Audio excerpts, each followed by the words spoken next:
Baik, bismillahirrahmanirrahim. Halo teman-teman, pada video kali ini kita dari kelompok 6 akan membahas dan menganalisis sebuah kasus dari soal materi anuitas pada mata kuliah Matematika Keuangan Syariah menggunakan Microsoft Excel. Maka dari itu, tolong disimak baik-baik ya, dan semoga pembahasan ini bisa bermanfaat untuk kita semua. Oke. Pada kasus di sini dijelaskan bahwa Rani meminjam 10 juta dengan bunga 12% per tahun. Jika pinjaman harus dilunasi dalam 24 kali cicilan bulanan mulai hari ini, hitunglah A. besar anuitas, dan B. buatlah tabel rencana angsuran. Nah, seperti yang sudah kita tahu ya, di sini ada kata mulai hari ini. Maka kalau mulai hari ini berarti setiap cicilan bulanannya itu sudah dimulai sejak awal dan dinamakan anuitas di muka, seperti itu. Nah, untuk mulai perhitungannya, langkah pertama yang harus kita lakukan adalah kita mendeskripsikan setiap apa yang diketahui di soal. Oke. Seperti yang kita ketahui di sini ada Rani meminjam 10 juta. Maka dari itu kita tulis di sini diketahui bahwa Rani dia mempunyai 10 juta. Nah, 10 juta di sini itu sebagai apa? Dia itu sebagai nominal atau nilai awal. Otomatis dia adalah nilai sekarang yang dimana konotasinya adalah PV. PV itu adalah present value. PV-nya. Nah, di sini dalam rumus anuitas di muka itu dia PV-nya menggunakan due. Karena anuitas di muka, maka kita konotasinya tambahkan due sebesar 10 juta. Oke. Yang kedua diketahui dengan bunga 12% per annum. Karena per annum itu adalah per tahun, berarti 12% per tahun. Cuman di sini kita ditanyakan cicilan bulanan, otomatis kita mencari persen, berapa persen sih setiap bulannya itu. Nah, di sini kan bunga dikonotasikan sebagai I, maka dari itu kita di sini tulis I. Oke. Sebesar 12%. Nah, karena 12% ini per tahun, untuk menjadi bulan kita dibagi dengan 12 untuk mengetahui berapa persen sih setiap bulannya itu. Nah, 12%. Bentar.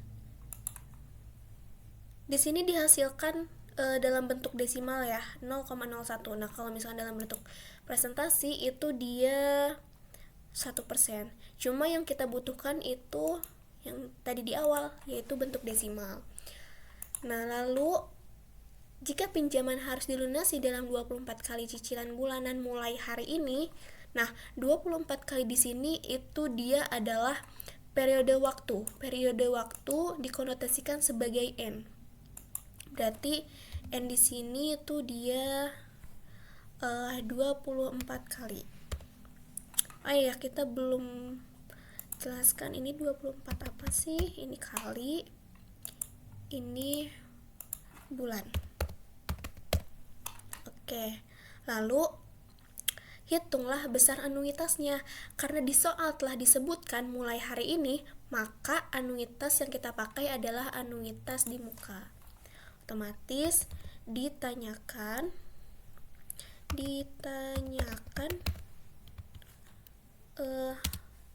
anuitasnya yang lambangnya atau konotasinya adalah A besar di muka. Oke. Nah, kita sudah mendeskripsikan nih apa saja yang ada di soal, dan kita juga udah tahu apa yang ditanyakan. Lalu kita lanjut ke bentuk penyelesaiannya. Nah, untuk bentuk penyelesaian itu sendiri, di sini kita akan menggunakan beberapa rumus. Nah, kita tulis dulu penyelesaian. supaya tidak bingung gitu, itu tuh penyelesaian apa sih gitu. Penyelesaian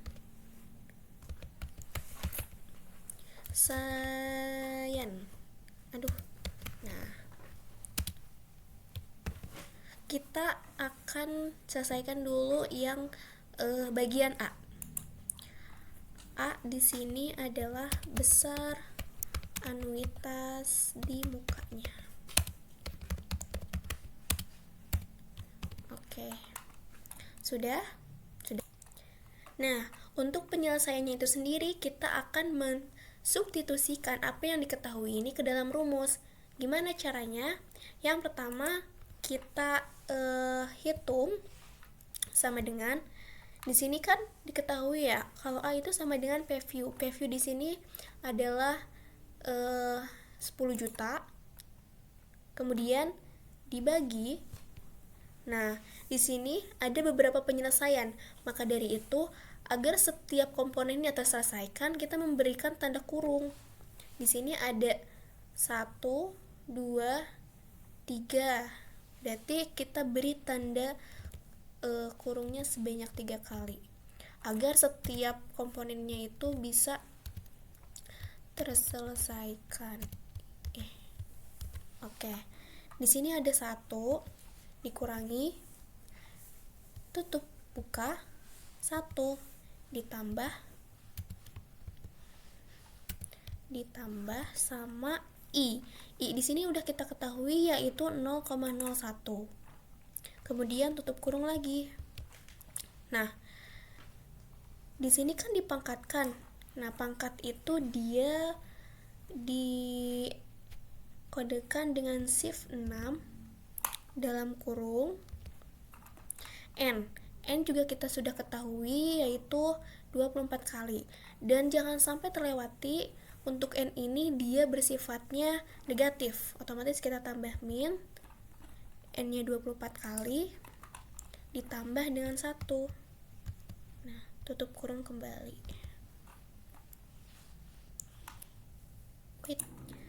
Itu untuk tutup kurung yang penyelesaian pertama. Lalu kita tutup penyelesaian yang kedua. Kita tambah lagi tutup kurungnya. Nah, lalu di sini ada dibagi dengan bunga. Bunga yang seperti sudah kita ketahui berarti dibagi I 0,01. Oke. Tutup kurung. Oke. Lalu ditambah dengan 1. Ditambah 1. Oke. Enter deh. Sip. Sudah kita ketahui ya bahwa besar anuitas di mukanya itu adalah 466.073,98 rupiah. Itu adalah besar anuitas di muka yang harus dilunasi setiap bulannya. Oke, jadi bisa kita tarik kesimpulan untuk penyelesaian yang pertama itu. Jadi besarnya anuitas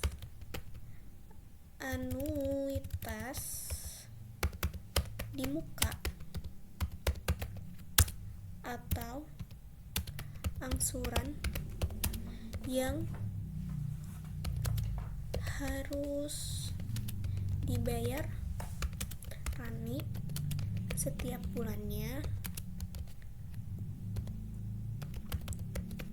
sebesar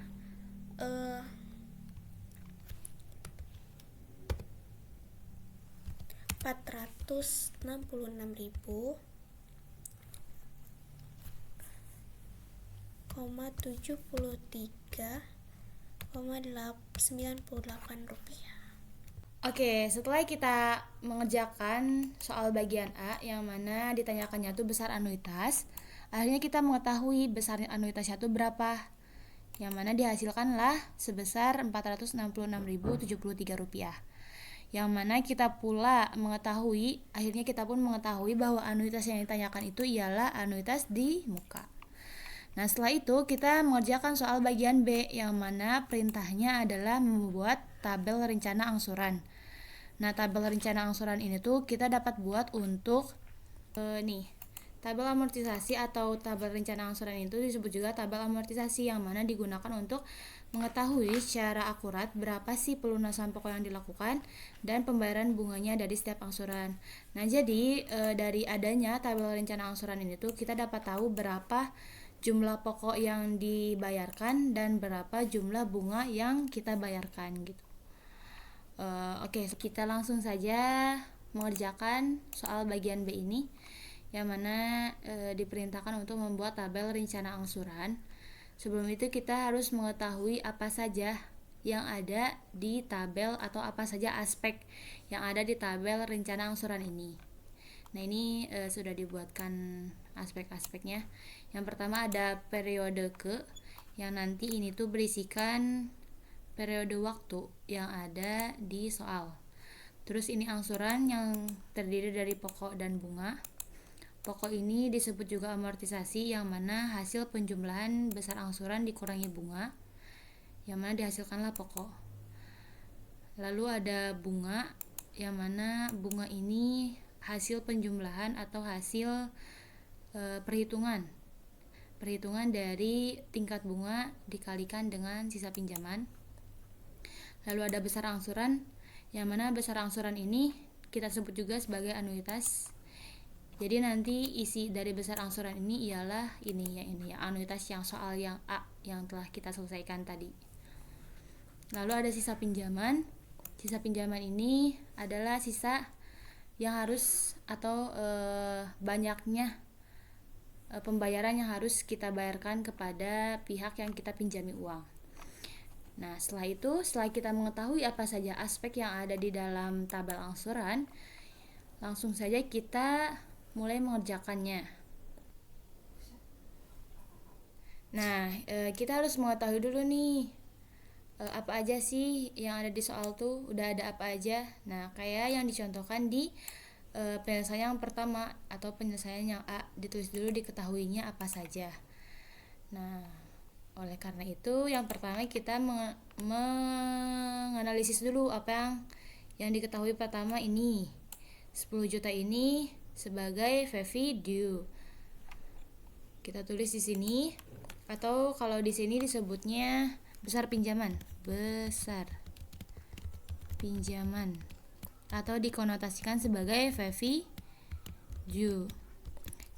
Kenapa fee due? Itu sudah dijelaskan di penyelesaian yang pertama ya, alasannya karena apa. Nah, ini kita tinggal masukkan aja data yang sudah ada. Kita masukkan yang ini G3, tinggal di enter. Nah, ini biar rapi kita merge aja ya. Kenapa ini di merge? Karena kalau misalnya kita pakai cuma satu kolom yang A aja, karena kan ini kolom A ini untuk periode ya, jadi kita meminimalisirkan untuk kolom yang ini tuh besar gitu, jadi supaya kecil seperti ini, makanya kita merge yang bagian ini gitu. Oke. Terus yang kedua, yang diketahui kedua, kita mengetahui apa ini I-nya atau ini tingkat bunganya, yang mana tingkat bunganya ini sudah dirubah ke dalam bentuk bulan. Jadi kita tinggal masukkan saja tingkat bunga yang dikonotasikan dengan I kecil yang miring sama dengan kita masukkan data yang ada, enter. Nah, 0,01. Jangan lupa ini kita merge juga supaya rapi. Terus diketahui ketiga, kita mengetahui N-nya atau kita sebut sebagai periode waktu yang dikonotasikan dengan huruf N kecil, sama dengan kita masukkan data juga ini 24 kali atau 24 bulan. Ini kita beri keterangan bulan, yang ini kita beri keterangan kali. Ini juga periode waktunya jangan lupa di merge. Nah,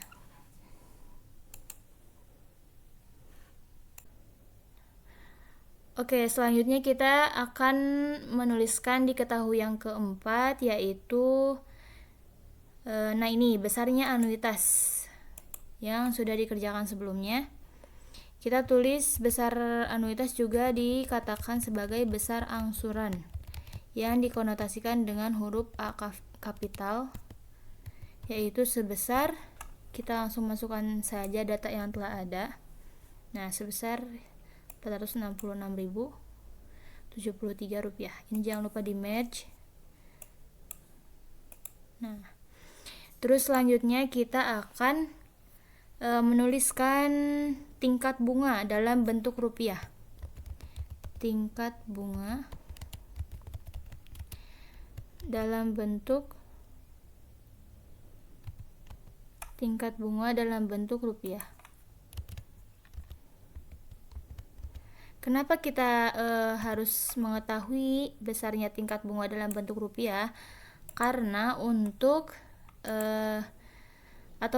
karena supaya kita tahu berapa besar bunga yang harus dibayarkan atau yang dibayarkan oleh peminjam uang kepada pihak yang kita pinjami uang.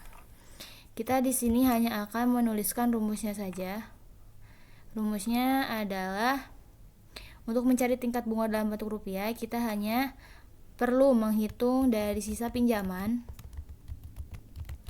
dikalikan dengan tingkat bunga yang ini.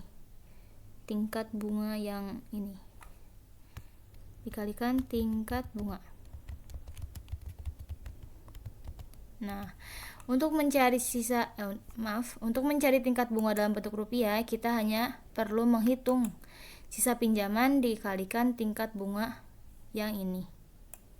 Nah, oke, selanjutnya kita akan menuliskan besaran pokok.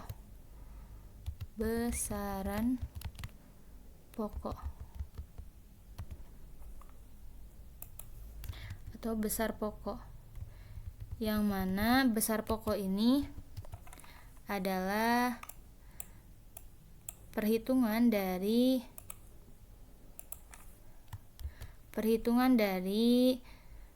besarnya angsuran dikurangi dari tingkat bunga dalam bentuk rupiah. Besar angsuran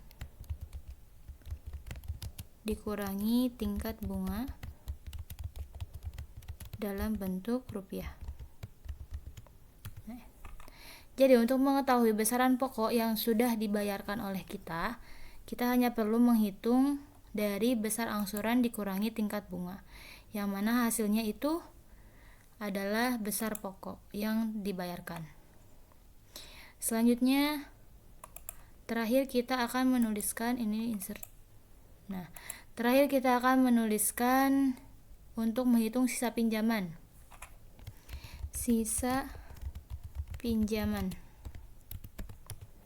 Untuk menghitung sisa pinjaman, kita hanya perlu menghitung dari sisa pinjaman sebelumnya.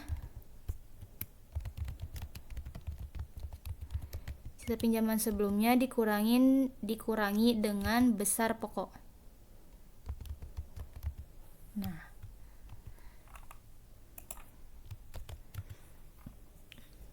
Nah, ini kita sudah mengetahui apa saja yang sudah kita ketahui dari soal.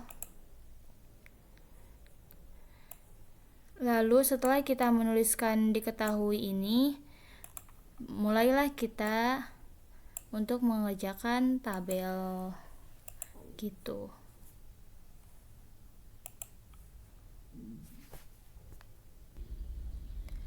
Nah, untuk mengisi tabel angsuran, yang pertama kita harus isi adalah kolom periode, yang mana di kolom periode ini kita akan mengisi sesuai dengan banyaknya periode waktu. Sebagaimana yang kita tahu di soal bahwa periode waktunya adalah sebesar, ini salah guys, ini harusnya dalam bentuk number, maaf ya. Nah, di periode waktu ini kita ketahui bahwa sebanyak 24 kali. Nah, maka dari itu di tabel angsuran ini kita akan mengisi di periode waktunya sebanyak 24 baris. Nah, untuk periodenya kita akan mulai dari periode ke-0. Kenapa kita mulai dari periode ke-0? Karena ini anuitas di muka dan otomatis pembayaran pertama tuh dilakukan pada hari ini atau pada saat itu juga. Jadi di periode ke-0 ini adalah pembayaran pertama angsuran gitu. Jadi kita hitung kalau anuitas di muka kita hitung dari mulai periode ke-0. Tapi untuk banyaknya atau berapa kali jumlah pembayaran itu sesuai dengan periode waktunya sebanyak 24 kali kan. Jadi otomatis kita hanya perlu hingga 23 kali atau bisa disebut periode ke-23 ini adalah pembayaran ke-24. Nah, setelah kita mengisikan kolom periode ini dibuat rapi terlebih dahulu. Nah, setelah kita mengisi kolom periode, selanjutnya kita akan mengisi kolom sisa pinjaman di baris pertama. Yang mana di baris pertama ini belum ada atau belum dilaksanakan pembayaran angsuran. Jadinya di sisa pinjaman baris pertama ini harus diisikan sesuai dengan besarnya pinjaman. Kita tinggal masukkan data. Nah, setelah ini nanti di sisa pinjaman selanjutnya itu akan dimasukkan rumus-rumus. Nah, setelah kita mengisi sisa pinjaman di baris pertama, kita selanjutnya mengisi kolom besar angsuran. Yang mana kolom besar angsuran ini adalah yang diketahui di sini sebesar segini. Yang mana besar angsuran ini adalah besarnya pembayaran yang dibayarkan oleh pihak peminjam kepada pihak yang dipinjami uang, yang mana angkanya tuh setiap pembayarannya tuh sama. Dan besar angsuran ini juga adalah penyelesaian yang A yang telah diselesaikan sebelumnya, yaitu yang ini sebesar 466.466.073 rupiah. Nah, jadi otomatis untuk mengisi besar angsuran ini kita hanya perlu copy paste yang formula ini. Nah, kita perlu copy paste saja. Nah, kita hanya perlu copy paste dari rumus yang telah kita selesaikan sebelumnya, yaitu di besar anuitas.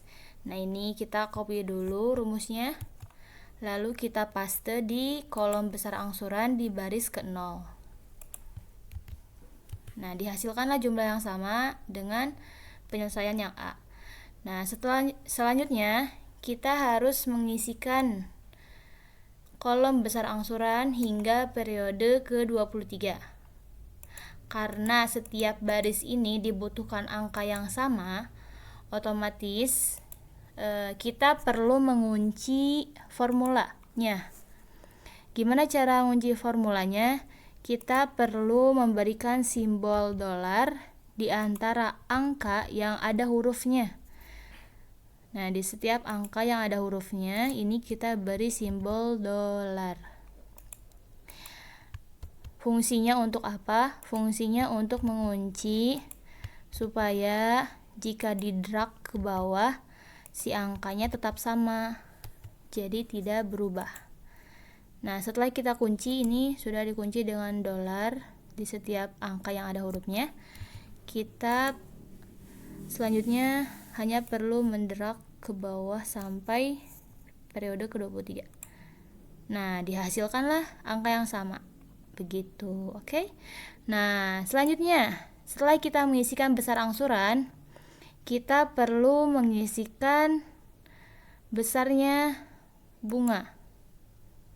Kita masukkan dulu saja rumus dari besarnya bunga, yang mana bunga ini kita memakai rumus ini, sisa pinjaman dikalikan tingkat bunga. Nah, berarti di sini kita hanya perlu memasukkan rumus dari sisa pinjaman dikalikan tingkat bunga. Nah, karena ini anuitas di muka, otomatis beban bunga yang dibayarkan oleh Rani dimulai dari periode 1. Kenapa dimulai dari periode 1? Karena di periode 0 ini Rani membayar angsuran itu pada hari ini atau pada saat ini. Yang mana ketika Rani meminjam 10 juta, saat itu juga Rani mulai membayar angsuran atau mulai menyicil sebesar ini 466.000. Yang mana angsuran yang dibayarkan ini tuh adalah pembayaran pertama di periode ke-0. Dan juga untuk pokok di periode ke-0 ini besarnya, jumlahnya atau angkanya tuh sama dengan besar angsuran. Nah, jadi maka dari itu di periode ke-0 ini tidak dibebankan bunga. Jadi kita mulai mengisikan atau memberikan bunga ini di periode pertama. Nah, tadi kan sudah untuk mencari bunga ini kita hanya perlu mengkalikan sisa pinjaman dikalikan tingkat bunga. Nah, kita hanya perlu memasukkan rumus sama dengan sisa pinjaman. Nah, sisa pinjamannya kita gunakan di periode ke-0. Karena ini belum ada, jadi kita klik saja. Kita hanya masukkan rumus saja. Dikalikan dengan tingkat bunga. Tingkat bunganya yang ini tinggal di enter. Nanti akan muncul ketika sisa pinjamannya sudah ada. Nah, selanjutnya kita akan mencari atau mengisi besarnya pokok. Yang mana besarnya pokok ini kita akan isi dari mulai periode ke-0. Sebagaimana yang diberitahu tadi bahwa periode ke-0 ini besar pokoknya tuh jumlahnya atau angkanya itu sama dengan besar angsuran karena tidak dikenakan beban bunga. Nah, untuk mencari besar pokok, kita hanya perlu menggunakan rumus besar angsuran dikurangi tingkat bunga dalam bentuk rupiah. Nah, kita coba sama dengan besarnya angsuran dikurangi tingkat bunga yang ada. Sama dengan. Nah, ini jumlahnya sama karena bunga di periode ke-0 tidak dibebankan. Nah, selanjutnya kita akan mencari atau memasukkan rumus di sisa pinjaman. Sisa pinjaman ini kita menggunakan rumus sisa pinjaman sebelumnya dikurangi pokok. Nah, oke, kita langsung masukkan rumus sisa pinjaman sebelumnya ini 10 juta. Karena ini masih periode ke-0, masih pembayaran pertama, jadi kita menggunakan 10 juta yang besar pinjaman ini. Dikurangi pokok, besar pokoknya ini. Sama dengan enter. Nah, ini mulailah bunganya ada karena sisa pinjamannya sudah ada. Nah, pertama kita akan isikan terlebih dahulu kolom bunga. Kita akan isikan semua baris di kolom bunga. Kita tarik ke bawah di drag. Nah, ini belum ada karena ininya pun belum ada. Nah, terus kita selanjutnya akan mengisikan kolom pokok. Kolom pokok. Ini juga belum ada karena ininya belum ada. Nah, untuk di bunga ini ternyata ada kesalahan ya. Ini jangan lupa ya teman-teman, untuk di kolom bunga ini kita harus memasukkan rumus dengan mengunci salah satu aspeknya, yaitu yang tingkat bunga ini. Nah, di bagian tingkat bunga ini kita harus menguncinya. Kenapa harus dikunci? Karena supaya angka yang dihasilkan itu tidak berubah-ubah. Jadi tetap dikalikan 0,01 gitu. Ini jadi kita coba ulang lagi, drag ke bawah. Nah, jadi hasilnya seperti ini. Karena ini belum ada ya sisa pinjamannya. Nah, kita juga untuk yang pokok dan sisa pinjaman ini tidak usah dikunci karena hasilnya atau jumlah atau angka yang akan dihitung itu berubah-ubah dan berbeda-beda. Tergantung dengan angka yang ada di tabel atau di kolom pokok dan sisa pinjaman. Nah, kita tarik ke bawah. Nah, beginilah sudah. Nah, untuk mengetahui kita berhasil membuat tabel angsuran, kita salah satu caranya yaitu dengan melihat hasil akhirnya. Hasil akhir dari kolom sisa pinjaman di periode ke-23 ini harus angkanya itu 0 atau dapat dikatakan di periode ke-23 ini Rani telah membayar lunas hutangnya gitu. Nah, maka dari itu selesai sudah tabel angsuran kita buat, dan kita juga selanjutnya perlu menambahkan semua baris yang ada di setiap kolom dengan caranya kita mengetikkan dulu jumlah di sini. Nah, kita memilih dulu atau memblok dulu angka-angka yang akan dihitung atau dijumlahkan dari periode ke-0 sampai periode ke-23. Klik auto sum. Nah, hasil dari pokok ini harus sama dengan hasil besar pinjaman. Oke. Nah, selanjutnya kita juga harus menjumlahkan yang lainnya sampai besar angsuran. Jadi kita akan mengetahui berapa besar bunga yang telah dibayarkan, dan berapa jumlah yang dibayarkan atau berapa jumlah cicilan yang dibayarkan oleh Rani ketika Rani meminjam uang sebesar 10 juta. Maka dari itu, ketika Rani meminjam uang 10 juta, maka Rani harus membayar uang 11.185.775 rupiah, yang mana pembayaran itu sudah termasuk dengan bunga. Nah, selesai sudah tabel angsuran dibuat. Nah, otomatis kita sudah menyelesaikan pertanyaan atau perintah yang B. Nah, sekian dari kelompok kami. Mohon maaf untuk segala kekurangan yang ada. Terima kasih telah menonton. Semoga video ini bisa bermanfaat untuk kalian semua. Sekian, terima kasih. Wassalamualaikum warahmatullahi wabarakatuh.